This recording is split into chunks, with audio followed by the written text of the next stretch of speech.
앞뒤 좌우 있는 분들과 함께 인사 나누겠습니다. 이렇게 인사 나누면 어떨까요?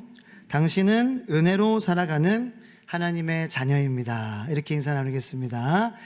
당신은 은혜로 살아가는 하나님의 자녀입니다. 당신은 은혜로 살아가는 하나님의 자녀입니다.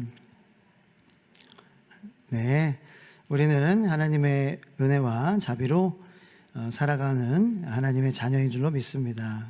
네. 저희 지난주에 우리가 시작한 창세기 29장 3주간에 걸쳐서 우리가 롯의 가정의 이야기, 이 소돔과 고모라 지역으로 이제 이사를 갔죠. 3주간에 걸쳐서 우리가 이 말씀으로 은혜를 나누기를 원합니다. 이렇게 선포를 했습니다. 그래서 오늘 이제 2주차인데요. 다음 주가 온마음 함께 예배입니다. 5번째 주일입니다. 그래서 다음 주는 10시에 저희가 함께 연합으로 예배를 드리게 됩니다. 그런데 이제 본문 말씀이 다음 주는 이 창세기 19장이 아니게 될 가능성이 높습니다. 그래서 오늘로 창세기 19장이 롯의 가정의 이야기는 마무리가 되어야 할 것 같습니다. 그래서 오늘 마무리를 하고 다음 주 온마음 함께 예배 또 우리가 기도로 준비하고 또 어떠한 말씀을 하나님께서 우리에게 주실지 사모하며 다음 주에 또 모이기를 바랍니다. 자, 그래서 우리는 이 소돔과 고모라를 심판하시는 하나님, 그리고 롯과 롯의 가족을 구원하시기 원하시는 하나님의 이 이야기, 이 역사 속의 이 실제 사건을 통하여서 심판하시지만 그 심판과 동시에는 구원이 있다라는 것을 우리가 잊지 말아야 된다라는 것을 제가 말씀드렸습니다. 심판에는 함께 구원이 따라온다라는 거죠. 예수 그리스도께서 다시 재림하실 때 믿는 자들에게는 구원이지만 믿지 않는 자들에게는 심판이 되는 것과 같이 소돔과 고모라를 유황과 불로 심판하시겠다라는 하나님의 명령과 계획에는 심판만 있는 게 아니다라는 것입니다.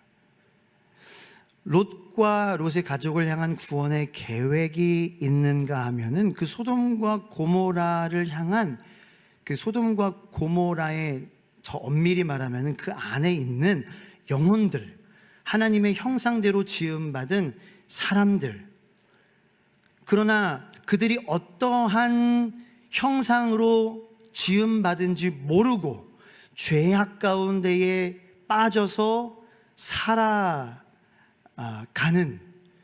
그 사람들을 향한 구원의 계획이 담겨져 있다는 것이죠.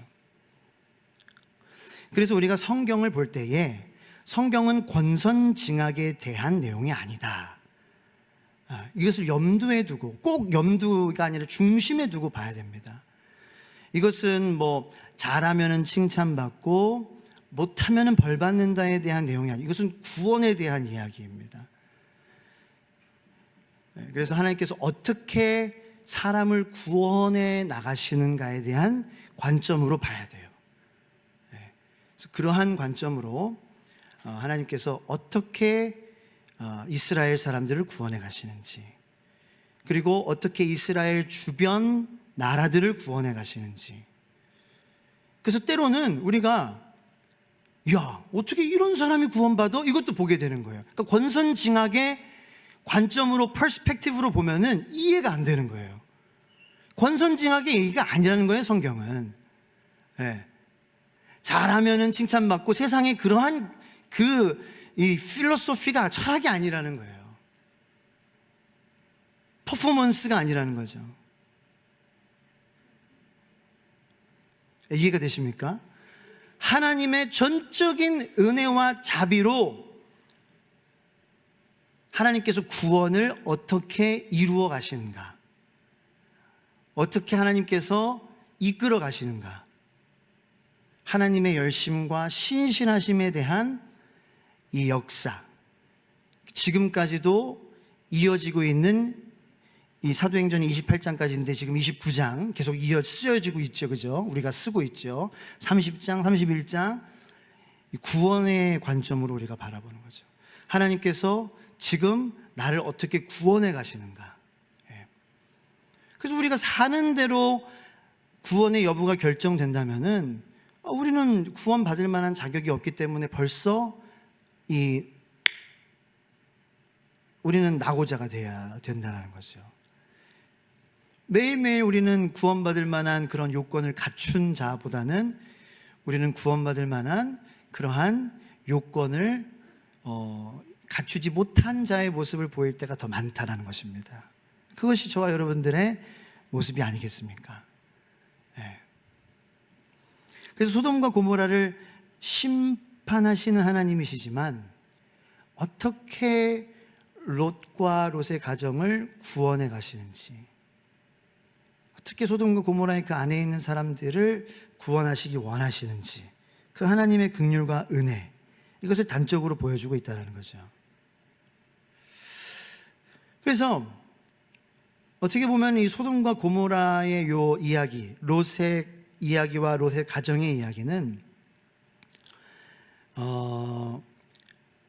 출애굽의 사건을 미니어처로 보여주고 있는 이야기예요. 구원받을 만한 건덕지가 없는 이스라엘 백성들이지만 하나님께서 모세를 부르시고 이스라엘 백성들에게 가게 하셔서 바로의 손에서 구원받게 하시는 모습을 우리가 보는 것처럼, 이 소돔과 고모라에 자기가 지발로 들어갔잖아요. 그죠? 하나님이 가라고 한 거 아니고 자기가 지발로 중심으로 들어가서 거기서 멸망받으려고 하는 이 롯과 롯의 가정을 하나님께서 자기의 손으로 꺼내 오시는 거예요. 출애굽의 사건을 미니어처로 보여주시는 그 이야기와도 같다라는 것입니다. 그리고 또 이 소돔과 고모라의 이 롯과 롯의 가정의 사건은 또 우리에게 보여주는 것은, 계속해서 보여주는 것은, 이 구원받을 만한 건덕지가 없는 아브라함을 부르시고 또 강권적으로 아브라함을 인도하시는 그 믿음의 여정을 또 단편적으로 또 다시 보여주시고 계신 거예요. 그렇게 하나님은 지금도, 이게 2025년이어서 하나님께서 구원하시는 방법이 바뀐 것이 아닙니다. 지금도 여전히 예수 그리스도께서 다시 재림하실 때까지 하나님께서 여전히 구원하시는 방법은 오직 하나님의 은혜와 자비로 받을 만한 자격이 없는 사람들이지만 하나님이 전적으로 은혜로 자비로 우리를 구원의 자리로 꺼내주시는 줄로 믿습니다.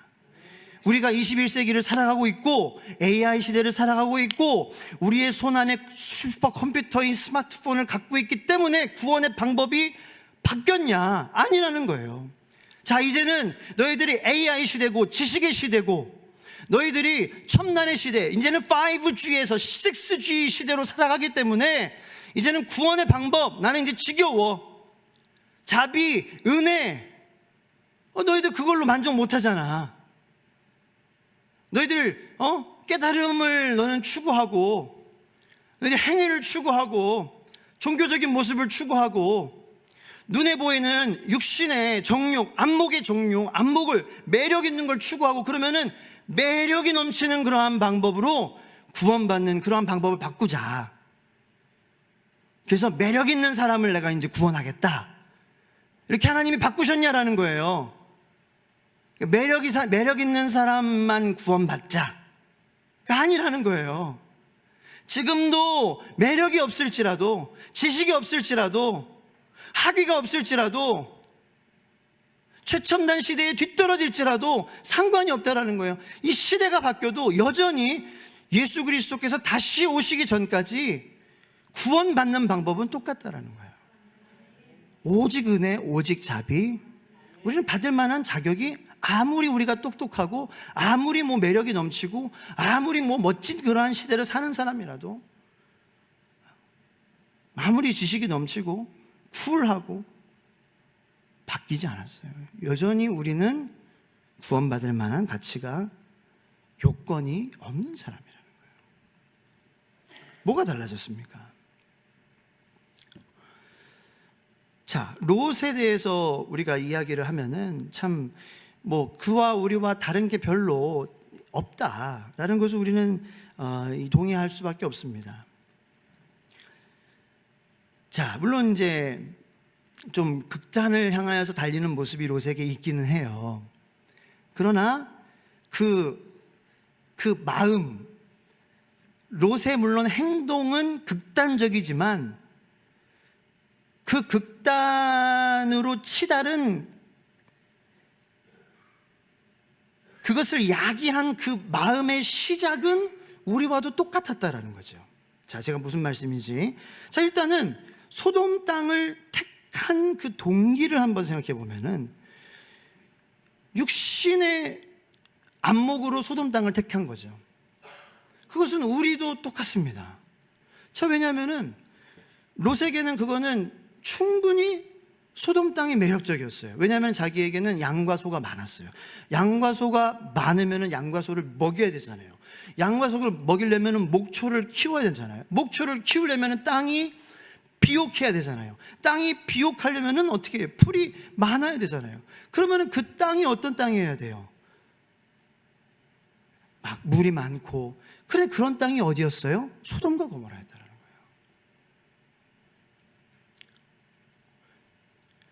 특별히 이 롯은 애굽을 경험한 사람으로서 이 애굽 나일강을 중심으로 한 이 이집트의 강한 문명 도시인 이 애굽이 얼마나 부러웠을까요? 근데 딱 그 애굽의 딱 이 모델 하우스 같은 소돔과 고모라가 내 눈앞에 딱 펼쳐지니 아브라함 삼촌이 조카여, 당신이 우하면 나는 좌할 것이요 좌하면 나는 우하겠다 라고 했을 때에 딱 보는데 소돔과 고모라 아주 목초가 저 푸른 초원이야. 그림 같은 집을 지을 수가 있을 것 같아. 사랑하는 우리 님과 함께 아주 그냥 목초에 양과 소가 잘 먹고 잘 클 것 같아. 아니, 누가 안 선택하겠냐는 거예요. 그게 저와 여러분들 마음이 아니겠냐라는 거죠. 그래서 하나님, 이 양과 소가 잘 자라는 것이 하나님이 기뻐하시는 것이 아니겠습니까? 라는 착각을 충분히 할 수 있다라는 거예요. 양과 소들이 많아지는 것이 하나님의 영광을 위한 것이 아니겠습니까? 하나님, 우리 가정이, 우리 자녀가 좋은 가는 것이 하나님의 영광을 위한 것이 아니겠습니까? 이게 우리 아니겠냐는 거죠. 하나님의 영광을 위한 것이 아니겠느냐. 우리가 하나님의 영광을 위한 것이 아니겠느냐 하면서 우리가 선택하는 그러한 많은 것들, 소돔이 선택한 것 똑같다라는 거죠. 근데 그렇게 우리가 선택했지만 그러한 선택들 가운데에 우리가 역효과를 경험한 것들이 하나님의 영광을 선택했는데 왜 이러지? 라는 것들이 얼마나 많지 않았냐라는 거예요. 그걸로 인한 상처, 그걸로 인한 관계의 단절, 그걸로 인한 낙심, 외로움, 우울, 싸움, 노여움, 배반, 하나님과의 관계가 멀어지고 오히려 그런 것들이 하나님의 영광을 위해서 했는데 왜 그러한 일들이 벌어졌느냐라는 거죠.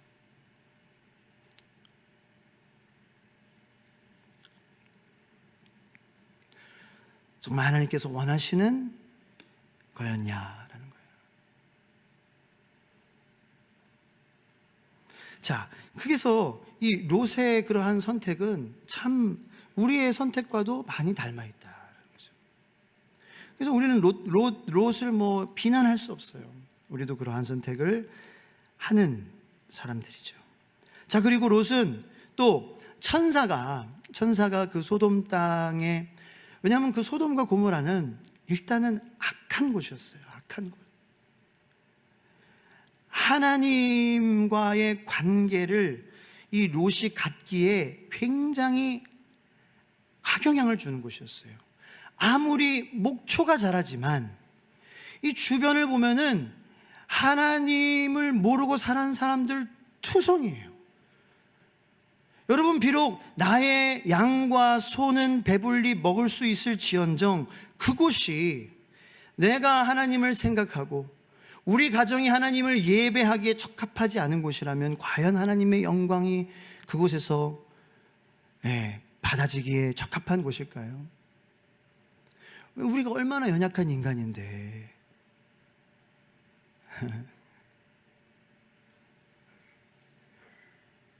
소돔과 고모라에 이 살기 시작한 롯은 물론 완전히 소돔화 되지는 않았지만 그렇다고 해서 그곳에서 하나님과 가까운 관계를 누리며 하나님을 닮아가지도 못했어요.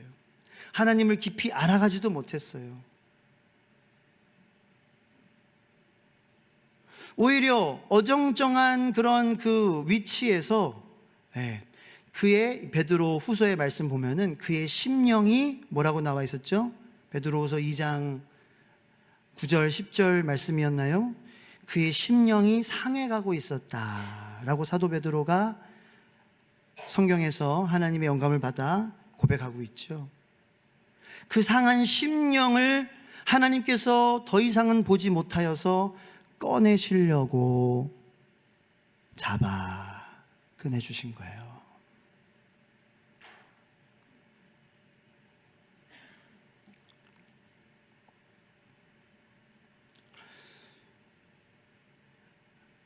하나님께서 왜 여러분들을 이 자리에 앉히셨어요?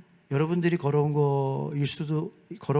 거라고 생각하시지만 여러분들에게 이 말씀을 이렇게 듣게 하시는 거 하나님께서 여러분들을 상한 심령을 치유하시기 위해 하나님께서 여기 오고자 하는 생각을 심어주시고 하나님께서 하고자 하셔서 하나님의 자비와 은혜로 오게 하신 것이지 여러분의 선택이 여러분이 들을 만한 사람이어서 여러분이 의로운 사람이어서 온 것이 아닌 줄을 믿으시기를 축원합니다. 내가 왔지, 내가 걸어오고자 하는 생각을 가졌잖아. 근데 그 생각도 하나님이 주셨잖아요. 하나님의 자비와 은혜로 모든 것이 이루어진 거예요. 롯은 그 정혼한 딸들이 있었는데 어떤 사람이냐면은 천사들이 인간의 몸으로 이제 롯의 집에 방문해서 소돔과 고모라가 멸망한다는 소식을 전해주려고 왔잖아요. 그런데 이제 소돔 사람들이, 소돔 남정네들이 그 천사들이니까 잘 모르겠어요. 건장하고 아마 매력적인 그러한 남자였나 봐요. 저희 그 어떤 집사님께서 어떤 교육을 받기 위해서 종로 3가 쪽에 가셨답니다. 근데 요즘 종로 3가가 좀 핫플레이스래요. 그게 무슨 동인가 말씀하셨는데 거기에 이제 밤에는 포차가 쫙 이렇게 생기면서 거기가 이제 레즈비언 동성 그 연애자들 클럽이 거기 많대요. 게이 클럽들이. 그런데 밤에 이렇게 보면은 남자들이 이렇게 나오는데 이제 동성 연애자들이죠. 그런데 오해하지는 말고 들으세요. 너무 멋지게 차려입고 정말로 매끈하게 생겼다라는 거예요. 멋지게 차려입고, 근데 거기 멋진 카페들이 그렇게 많대요. 게이 클럽스, 게이 카페스, 뭐 행아웃 플레이스 이런 게 많대요.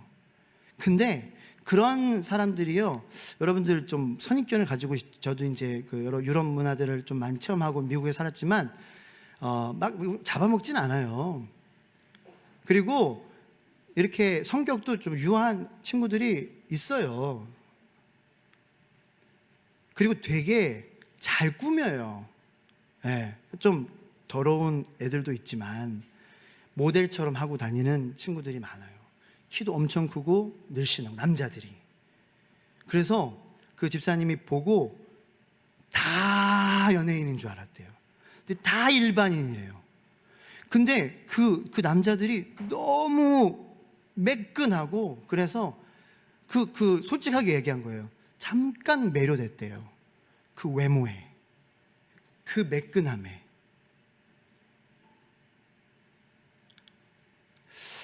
소돔과 고모라를 제가 한번 묵상하면서 생각해 봤어요.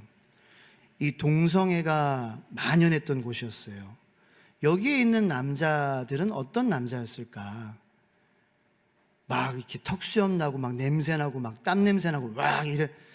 저는 잘 모르겠습니다만 아마 매끈한 남자들이 많았을 것 같아요.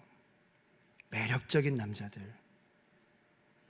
그래서 이 천사들에게 아마 끌렸을 거예요.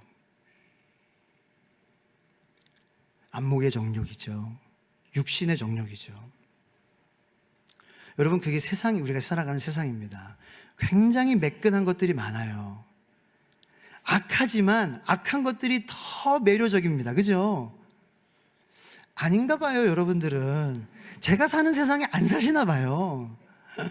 전혀 동의를 못 하시는 것 같은데, 이 세상은 나쁜 것들이 더 하고 싶게 만들어요. 더 TV 프로그램도 보면은 보세요. 하나님이 없는 게 더 재밌습니다.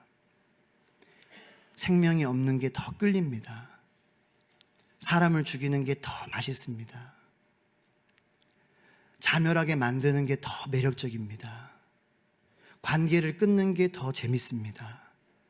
혼자, 고립, 이런 것들이 더 쉽습니다. 가치, 고민, 그리고 몸부림, 이런 단어는 점점 사라져가고 있죠. 근데 그런 게 우리를 건강하게 하고 우리를 회복시키고 우리를 살리는 건데 말입니다. 그런 천사들을 보호하려고 롯은 자기의 딸들을 내주려고 그래요. 롯이 그런 사람이라는 거예요. 딸들이 어떤 생각을 했을까요? 아빠에 대해서. 우리 아빠는 나를 어떻게 생각하지? 그리고 롯은 사위들에게 말을 했을 때 사위들이 그 롯의 말을 가볍게 여겼다 그랬잖아요. 사위들이 결국 죽었잖아요. 농담으로 여겨서. 그랬는데도 불구하고 또 롯은 소돔과 고모라를 떠나지 못하고 지체하는 사람이었어요. 자, 결론적으로 제가 뭘 말씀드립니까? 롯이 구원받을 만한 건덕지가 있는 사람이냐라는 거예요. 없다. 그런데도 하나님은 롯을 강권적으로 하나님의 은혜와 하나님의 자비로 꺼내주신다라는 거예요. 아무 이유가 없어요. 그냥 하나님의 은혜, 그냥 하나님의 자비라는 것입니다. 이것이 성경에서 헤세드라는 단어로 표현돼요. 따라해 보시기 바랍니다. 헤세드. 이것은 조건 없는 하나님의 언약적 사랑과 신실하심이에요. 이것이 16절에 잘 나타나 있습니다. 16절 말씀을 다 같이 한번 읽겠습니다. 시작. 그러나 롯이 지체함에 그 사람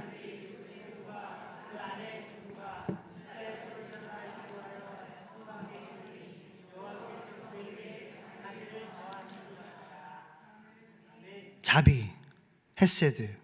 이 자비가 어떠한 자비냐면은 롯은 지체하는 사람이라는 거예요. 그런데 이 자비는 어떠한 자비냐면은 그 사람들이 어떻게 했어요? 롯의 손과 그 아내의 손과 그 두 딸의 손을 잡는 거예요. 지체하는 사람이고 구원받을 만한 자격이 없는 사람들이지만 하나님의 헤세드, 하나님의 강권적인 언약적 사랑과 신실하심으로 일방적으로 사람의 이 부족함이, 지체함이, 더러움이, 무지함이, 끊을 수 없는 하나님의 언약적 신실하심이 우리를 붙잡아서 우리를 이 자리로 앉혀놨다는 거예요. 우리를 끌고 왔다는 거예요. 우리가 뭐 모태 신앙이라서가 아니라, 우리가 잘나서가 아니라, 우리가 지식이 있어서가 아니라, 성경을 매독해서가 아니라는 거예요. 하나님의 언약적인 전적인 은혜로 우리를 끌고 왔다는 거예요. 물론 모태에서 내가 어머니의 귀로 하나님 말씀을 들었다, 감사하죠. 근데 그게 구원의 조건은 아니라는 거죠. 그것 때문에 구원받은 건 아니에요. 감사할 제목이죠. 내가 성경을 1독, 2독, 3독 하는 거, 내가 매일 주의를 지키고 나오는 거, 그것 때문은 아니라는 거예요. 감사하죠. 내가 하나님의 자녀이기 때문에 안식일을 지키죠. 내가 하나님의 자녀이기 때문에 봉사하죠. 근데 그것 그것 때문에 구원해 주신 건 아니라는 거예요. 그것 때문은 아니에요. 그것 때문에 구원받는 거 아니에요. 그게 뭐예요? 율법주의죠. 너 예수 그리스도의 은혜와 자비로 부족해.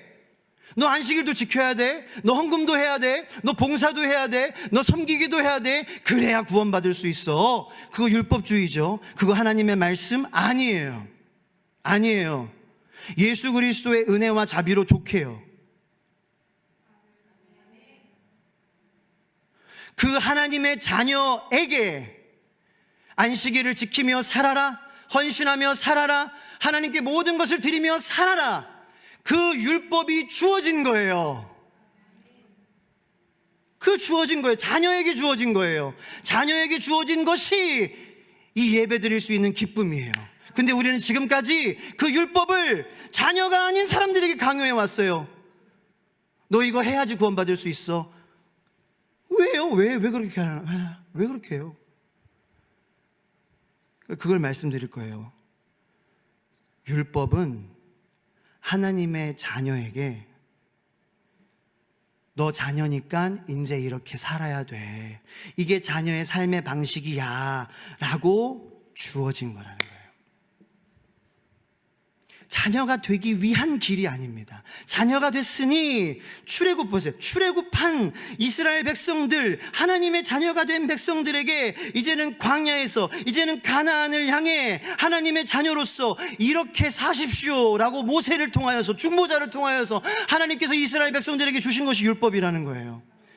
자, 오늘 말씀을 통해서 그 율법과 은혜, 하나님의 은혜를 발견하는 그 율법, 내가 아무 건덕지가 없는, 구원받을 건덕지가 없는 사람인데 하나님이 오직 은혜와 자비로 나를 자녀 삼아 주셨구나 라는 것을 되새기게 하는 그 하나님의 그 명령, 그 규례, 그 율법, 그것이구나 라는 것을 오늘 말씀, 본문 말씀에서도 우리가 발견할 수 있게 된다는 것입니다. 자, 롯과 그의 가족에게 자격이 없지만 16절에 자비로, 헤세드로 구원받게 해주셨죠. 그죠? 하나님이 끌고 나와 주셨어요. 하나님의 자녀라는 거 확인시켜 주셨어요. 자, 그러면은 하나님은 방임하시는 아빠가 아니에요. 방임하면 아빠가 아니죠. 자녀로 삼아 주셨는데 야, 네가 마음대로 살아라, 너 뭘 하든지 난 상관 안 해, 이게 아빠예요? 아니잖아요. 저 화난 거 아니에요? 네. 하나님 말씀을 그냥 패셔너하게 전하는 거예요. 열정적으로. 방임하는 건 아빠 아니잖아요. 유기하는 건 아빠 아니잖아요. 유기견 하면 안 되죠. 버리면 안 되잖아요. 그러면은 인스트럭션을 줘야 되는 거예요. 매뉴얼을 줘야 되는 거예요. 너는 나의 자녀니까 이제 이렇게 살아. 넌 나의 자녀잖아. 그치? 내가 너 사랑하는 거 알지? 어떻게 너를 자녀 삼았는 거 알지? 내가 이렇게 10개월 동안 품어가지고 이렇게 힘들어가지고 내가 똑바로 눕지도 못하고 내가 옆으로 눕고 지리기 쫓고 이리 눕고 이렇게 해가지고 내가 너를 낳잖아. 그러니까 이렇게 살아. 그러니까 잔소리 하잖아요. 잔소리는 참소리잖아요. 자꾸 해서 잔소리지. 자, 잘 보세요. 오늘 본문 말씀에서 17절을 읽겠습니다. 시작. 그 사람들이 그들을 밖으로 이끌어낸 후에 이르되 도망하여 생명을 보존하라. 돌아보거나 들에 머물지 말고 산으로 도망하여 멸망함을 면하라. 자, 제가 말씀을 묵상하면서 하나님께서 살아계셔서 설교하는 설교자에게, 대언자에게 깨달음을 주시는 거예요. 진짜 하나님은 살아계세요. 27절에 계명이 있어요. 왜요? 자녀니까. 롯은 자녀니까. 롯의 가정을 하나님의 은혜와 자비로 받을 만한 자격이 없는데 꺼내주셨어요. 근데 꺼내주시면 그냥 살게 하면 안 되죠. 그럼 아빠가 아니죠. 그럼 하나님이 아니잖아요. 그러니까 계명을 주신 거예요. 여기에 4계명이 있어요. 1계명부터 4계명까지 읽어볼까요? 시작. 도망하여 생명을 보존하라. 돌아보지 말아라. 들에 머물지 말아라. 산으로 도망하여 멸망함을. 있죠? 있지요? 없는 거 제가 만들어냈나요? 있지요? 10계명 왜 주셨는지 알겠죠? 자녀니까 주신 거예요. 옥죄라고 주신 거 아니에요. 가두라고 주신 거 아니에요. 자녀라고 주신 거예요. 감사하죠. 은혜와 자비로 너를 꺼냈어 라는 것을 기억해 하게 해주시는 기능을 갖고 있는 것이 바로 십계명이라는 거예요. 사람이 만들어 놓은 율법주의 때문에 우리가 율법에 대해서 나쁘게 생각해 왔지만 여러분 그거에 속지 마시기 바랍니다. 율법은 귀해요. 율법을 감사하세요. 하나님의 자비와 은혜로 나를 꺼내주셨음을 기억하게 해주는 장치예요. 예수님은 율법을 폐하러 오신 것이 아니고 뭐 하러 오셨다 그랬죠? 완성. 그러면 예수님의 시대를 살아가고 있는 우리는 물론 구약의 율법, 그 율법 자체가 예수님이에요. 예수님이 우리의 율법이에요. 예수님이 우리가 살아가야 할 매뉴얼이라는 거예요. 우리는 예수님처럼 말하고, 예수님처럼 행동하고, 예수님처럼 생각하고, 예수님처럼 밥 먹고, 예수님처럼 화장실 가야 돼요. 예수님도 화장실 가셨을까요? 안 가셨을까요? 누가 안 갔대? 33년 동안 한 번도 쉬 안 했을까? 했죠. 예수님도 소화불량이 있으셨을 것이고, 밤에 잠 못 잘 때 있으셨을 것이고, 근심과 걱정할 때 있으셨을 것이고, 외로울 때 있으셨을 것이고, 배신감 느끼셨을 때 있으셨을 것이고. 근데 그렇게 예수님처럼 하라는 거예요. 자, 이 계명, 4계명으로 다시 돌아가서, 자, 이게 자녀야 라는 증거라는 거예요. 그러니까 여러분 율법을 귀하게 여겨요.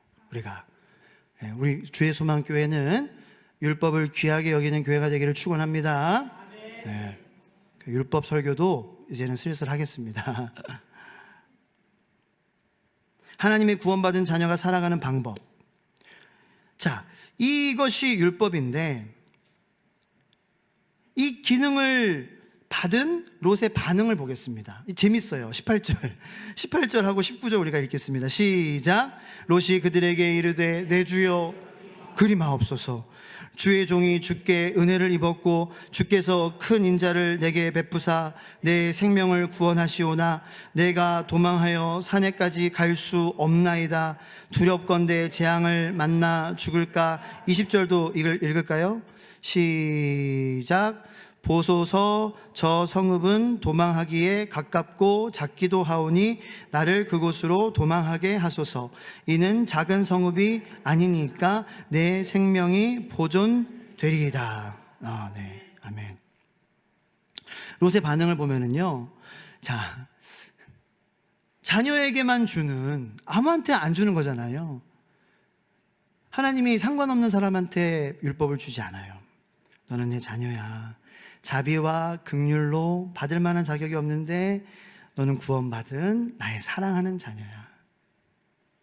그래서 이렇게 살아. 그런데 롯의 반응은 그리 말래요. 그리 마옵소서. 싫어. 그러면서 이렇게 말하죠. 주의 종이 은혜를 입었지만, 내가 구원을 받았지만, 뭐라고 말하죠? 18절 한번 19절 보여주시면 내가 도망하여 산에까지 갈 수 없대요. 산에 가라고 했어요. 하나님의 아버지의 말씀은 너 산으로 가라. 왜 가래요? 아버지가 지켜주신다는 거예요. 거기서 자녀를 거기서 지켜주신다는 거예요. 근데 롯은 못 간다는 거예요. 산이 두려워요. 네, 그렇죠. 산에 두려운 게 많죠. 뭐 산짐승도 있을 거예요. 산적들도 있을 거예요. 두려워요. 근데 하나님이 커요, 곰이 커요? 그렇게 얘기는 하지만 갈 수 있어요? 어렵죠. 근데 하나님을 안다면 가겠죠. 하나님과 깊은 사귐이 있으면 가겠죠. 다 못 가는 건 아니겠죠. 못 가는 사람도 있겠죠. 여기 중에서 다 가지는 못할 수도 있어요. 이해하여 내가 하나님을 아는 만큼 순종해요. 그거 가지고 뭐라고 하는 건 아닙니다. 네? 정죄하는 건 아니에요. 내가 하나님과 관계하는 만큼 순종합니다. 그죠? 내가 아버지 엄마와 관계하는 만큼 나는 효도하는 거예요.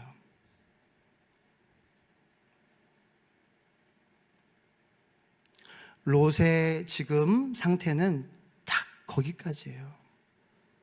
자, 여러분, 하나님께서 저기 산으로 가랄 때 여러분은 어떻게 하실까요? 그게 지금 나와 하나님과의 거리라는 거예요.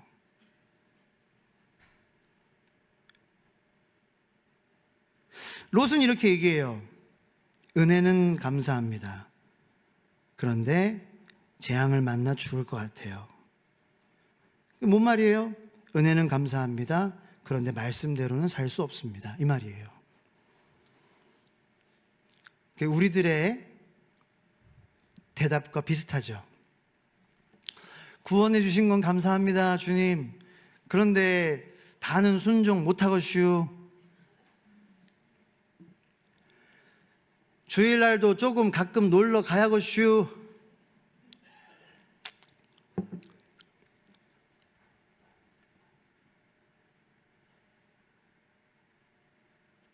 돈에 대해서도 다 포기 못하겠슈. 시간도 다 들이기 좀 아깝구먼요. 두려워요. 죽을 것 같아요. 그러고 재앙이 찾아올 것 같구먼요. 내가 무너질 것 같구먼요. 은혜는 감사한데 아따 그러면 내가 무너질 것 같아서. 그럴 때가 우리가 있다라는 것이죠. 이것을 우리가 인정하자라는 것입니다. 저와 여러분들이 그러한 과정을 걸어가고 있는 사람들이다라는 것입니다. 자, 이 롯의 이유는 두려움, 신뢰가 부족하죠, 그죠? 하나님에 대한. 자, 그래서 이 이유들이 여러 가지가 있어요. 하나님의 말씀을 우리가 신뢰하지 못하고 이 하나님의 명령들, 이 규례들을 우리가 완전히 예수님처럼 우리가 예수님이 우리의 율법이시지만 우리가 완전히 예수님처럼 다 살아가지 못하지 않습니까? 여러 가지 이유가 있어요. 근데 하나님께서는 우리 각자의 그 모든 이유들을 다 아시고 우리들을 사랑하시고 그럼에도 불구하고 그 이유들을 해결해 나가실 것입니다. 해결해 나가실 거예요. 신뢰가 부족하다면은 내가 하나님을 신뢰할 수 있도록 하나님은 저를 도와주실 거예요. 뭐 예를 들어서 바람을 불게 하시든지 비를 내리게 하시든지 뭐 내 앞에서 저 같은 경우에는 죽을 고비를 몇 번 넘기게 하심으로 하나님에 대한 신뢰를 쌓게 해주셨어요. 미국의 이민 생활을 통해서 여러 가지 사건을 통해서 하나님이 정말 살아계시는구나 라는 것을 경험하게 해주셨어요. 여러분들의 삶에서도 그런 경험들이 분명히 있었을 거예요. 그런데 그렇게 하나님이 나를 신뢰하게 하시는구나 라고 받아들인 그런 분들도 계실 것이고 그렇게 받아들이시지 않은 분들도 계실 거예요. 받아들이시지 않은 분들은 하나님이 계속 try 하실 거예요. 계속 신뢰하지 못하고 계속 두려워하는 부분들을 두려워하지 않고 신뢰하실 수 있도록 여러분들이 하나님이 계속 여러분들에게 다가가실 거예요. 그래서 빨리 협박하는 건 아니에요. 빨리 하나님을 신뢰하고 하나님께 가까이 나아가는 것이 복이라. 시편 기자처럼 빨리 하나님께, 하나님의 자녀들은 신뢰를 회복하는 것이 우리의 복인 줄로 믿습니다. 그러니까 이게 이제 제가 이제 마칠 건데요. 저 같은 경우는 제가 이제 청년 때에 제가 이 예배 청년부 예배 인도자가 될 만한 건덕지가 없는 사람인데 저를 청년부 예배 그 찬양팀 리더로 삼으셨어요. 그러면서 제가 찬양팀 이렇게 인도를 하는데 제 앞에서 막 제 찬양을 듣고 막 눈물을 흘리고 막 회개를 하면서 막 그 사람 막 주변에서 막 기도를 해주고 막 회개를 하고 막 구원을 받고 막 거기서 막 기도를 드리고 막 영접을 하고 막 난리가 나는 거예요. 막 그래서 이게 무슨 일이야? 무슨 일이야? 나 아까도 저기 담배 숨어서 피고 지금 와가지고 나 향수 뿌리고 지금 찬양인도 하고 있는데 무슨 일이야? 무슨 일이야? 나 이렇게 지금 가면 쓰고 나 지금 이렇게 거룩한 척하고 찬양하고 있는데 무슨 일이야? 하나님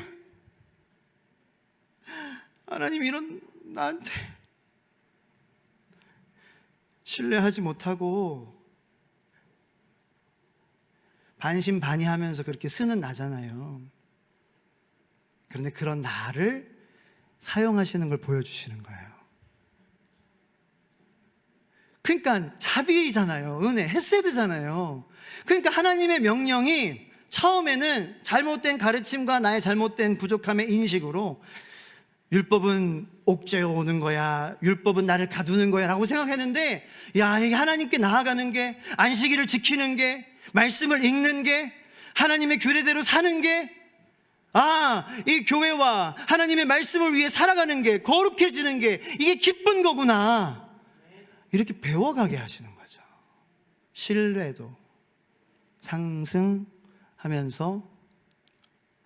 점점 재밌어지는 거예요. 예수님을 믿는 게 재밌어지기를 예수님의 이름으로 축원합니다. 그 하나님의 계획이에요. 재밌어져야죠. 율법이, 성경이 재밌어져야죠. 이렇게 발견하면서, 야, 이게 있네, 이게 있네, 여기 있었네, 이게 율법이네, 이게 계명이네, 이게 나를 위한 말씀이네, 야, 자비와 은혜로 나를 자녀 삼아 주셨다라는 그 말씀이 또 나에게 있네. 야, 나는 연약하네. 나는 또 예수님의 은혜 없이는 나는 살 수 없는 그러한 사람이네. 이 롯과 롯의 가족들은 그러한 과정을 걸어가면서 하나님의 열심히 계속해서 만져가고 있지만 계속 자기가 버티는 거예요. 계속 소돔과 고모라 그 방식, 소돔과 고모라를 선택했던 그 육신의 정욕, 안목의 정욕을 계속 고집하는 거예요. 여러분, 그렇게 계속 씨름하면은 누가 이겨요? 하나님을 이길 수 없어요. 결국 그 씨름 가운데에 하나님이 우리를 심판하시는 것보다 그 씨름하면서 내가 나를 잔혈시키는 거예요. 그것이 이 마지막에 19장의 마지막에 나옵니다. 이것만 말씀드리고 마칠게요. 19장 마지막에 보면 롯과 두 딸들이 소알로 간다고 하나님한테 딜을 하죠. 딜을 타협하잖아요. 산으로 못 가겠습니다. 소알로 도시로 보내주세요. 작은 도시로. 그래서 하나님이 오케이, 알았어, 소알로 가. 하나님이 그렇게 기다려주시는 거예요. 네. 소알로 갔어요. 근데 소알에서도 두려워해요. 곧 두려워할 수밖에 없죠. 하나님의 말씀대로 살지 않으면 우리는 계속 두려워해요, 여러분.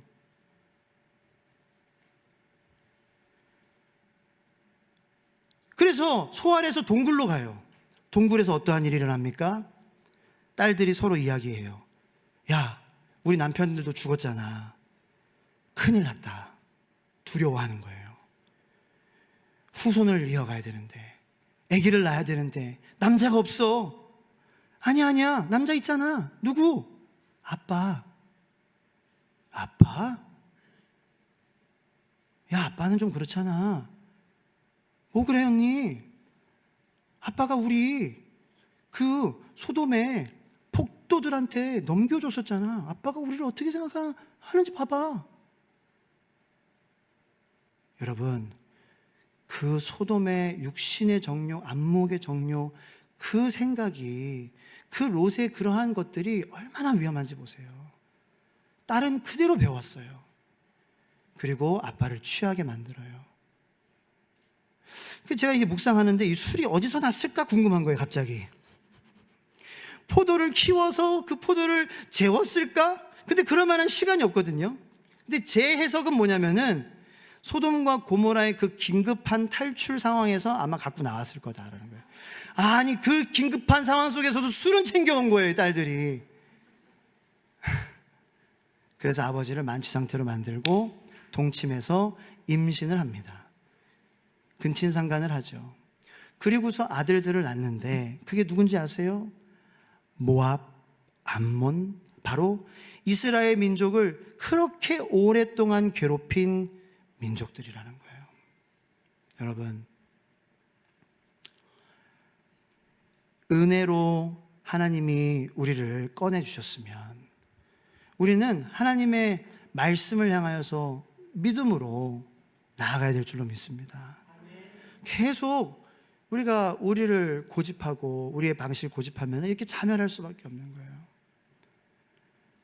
그 하나님의 말씀은, 여러분, 율법은요, 우리를 무겁게 하는 게 아니라, 우리를 옥죄어 오는 것이 아니라, 이렇게 자멸할 수밖에 없는 우리를 구원하신 우리를 생명으로 영생의 길뿐만 아니라 회복과 치유와 참 기쁨의 길로 인도하는 그런 이 기능이고 장치라는 것을, 그것이 말씀이고 율법이라는 것을 이해할 수 있는 하나님의 은혜로운 자녀들 되시기를 예수님의 이름으로 축원합니다. 네. 우리 함께 오늘 말씀을 생각하면서 같이 예수님의 은혜가 충분합니다. 그 은혜와 자비로 우리를 구원하여 주셨음에 주님 충분하고 말씀 주셔서 감사합니다. 이제는 그 말씀을 내가 대하는 태도, 그 태도를 조금 내가 다르게, 바로는 어렵겠죠. 바로 순종 예수님과 같이 살아가기는 어렵겠죠. 근데 점점 그 말씀을 향한 나의 방향이 예수님처럼 내가 은혜와 자비로 구원받았으니 그 예수님의 방향으로 점점 나아가는 그런 자녀의 삶이 되게 하여 주시옵소서. 네, 잠깐 묵상하며 기도하도록 하겠습니다.